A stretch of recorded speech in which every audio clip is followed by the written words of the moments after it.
یہ بتائیں آپ لوگ کیوں ہنگامہ کرتے رہے؟ کیوں آپ لوگ ہنگامہ کرتے رہے؟ کیوں ہلہ کرتے رہے؟ میں نے 1.5 سے 2 گھنٹے کی تقریر کی، آپ لوگ کیوں چلاتے رہے؟ کیوں آپ نے اسٹیج کو بدنام کیا؟ یہ ہزاروں لوگ بیٹھے ہوئے سب دیکھ رہے ہیں کہ آپ لوگ بات چیت کر رہے ہیں، موبائل چلا رہے ہیں، آپ لوگ انجن ہیں، آپ کو دیکھ کے وہ پیروی کرتے ہیں۔ بس اسد بھائی آ جائیں، کھڑے ہو جائیں، نعت پڑھ دیں، یہی ہے 2 گھنٹے جو میں نے شریعت پیش کیا، قرآن حدیث پڑھا، اس کا کیا ہوا؟ یہ سارا مجمع سنتا رہا اور آپ لوگ چلاتے رہے اور بات کرتے رہے اور کہتے ہیں کہ عالموں کا احترام نہیں ہے۔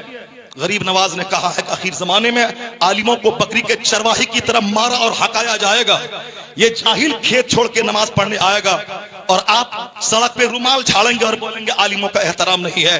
نہیں بولیں عالموں کا احترام، خود عالم بن کے دکھا دیں، یہ قوم تو پاؤں چومنے کو تیار ہے۔ آپ کو ساری قوم دیکھ رہی ہے، میں کچھ نہیں بولا آپ کو اس 2 گھنٹے کے درمیان میں، بہت چلایا آپ نے، بہت بولا آپ نے جلسے کے تقدس کو پامال کیا ہے۔ آپ نے جب آپ دینی گفتگو کا احترام نہیں کریں گے پھر آپ کا احترام کون کرے گا؟ آپ بھی نعت پڑھنے والے کو آپ ترجیح دیں گے، یہ حدیث قرآن سے زیادہ یہ قیمتی آدمی ہے، تو پھر حدیث و قرآن بولنے والا کوئی نہیں رہ جائے گا، پھر وہی جھال بجانے والا سب رہے گا۔ سب لوگوں بولیں گے کہ جب گانا ہی نعت ہی سننا ہے تو نعت بغیر قوالی کے، بغیر مزامیر کے کیوں سنیں؟ وہ مزامیر لائے گا اور آپ کو بھگا دے گا۔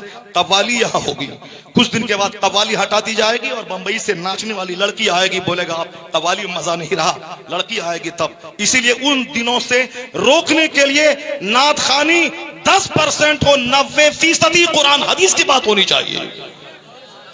اور تم سے بھی میں کہتا ہوں کہ صرف نعت سن کے اگر تم بھاگ گیا تو پھر تو یہ کافر تمہیں ماریں گے، کاٹیں گے، نوچیں گے، تمہاری لاشوں کو گرائیں گے۔ یہی اسلام سکھاتا ہے کہ گانا گائیں، اگر تم نعت سننے کے بعد بھاگے گا، نعت سننا ضروری نہیں ہے، قرآن سننا ضروری ہے، حدیث سننا ضروری ہے، بزرگوں کی بات سننا ضروری ہے، اور جو ضروری ہے اس کو بولے گا جلدی سے ختم کریں، جلدی سے اسد بھائی کو لائیں، جلدی سے نعت سنیں، پھر وہ ہوگا یہاں تقریر نہیں ہوگی، بمبئی سے رنڈی آئے گی اور ناچے گی، وہ کام ہو جائے گا۔ اس لیے بر وقت اس کو روکنا ہوگا، بند کرنا ہوگا۔ پیلی بھیت علاقے میں یہاں عرس کی مجلس میں شیخ چلی آیا اور وہ طبلہ بجا کے صرف لطیفہ سنا کے ہنساتا رہا۔ میں نے کہا اس کے ذمہ دار وہ کامیڈی بولنے والا مولوی ہے، جب تم کامیڈی بولے گا تو پبلک تو بولے گی تجھ سے اچھی کامیڈی تو شیخ چلی کرتا ہے، اسی لیے شیخ چلی کو بلایا۔ جب تم قرآن حدیث بولے گا تو شیخ چلی نہیں آئیں گے، قوال نہیں آئیں گے، پبلک بھی سنے گی۔ جو ضروری ہے اس کو ضروری سمجھیے، جو غلط ہے اس کو غلط سمجھیے۔ اللہ تعالیٰ جلسوں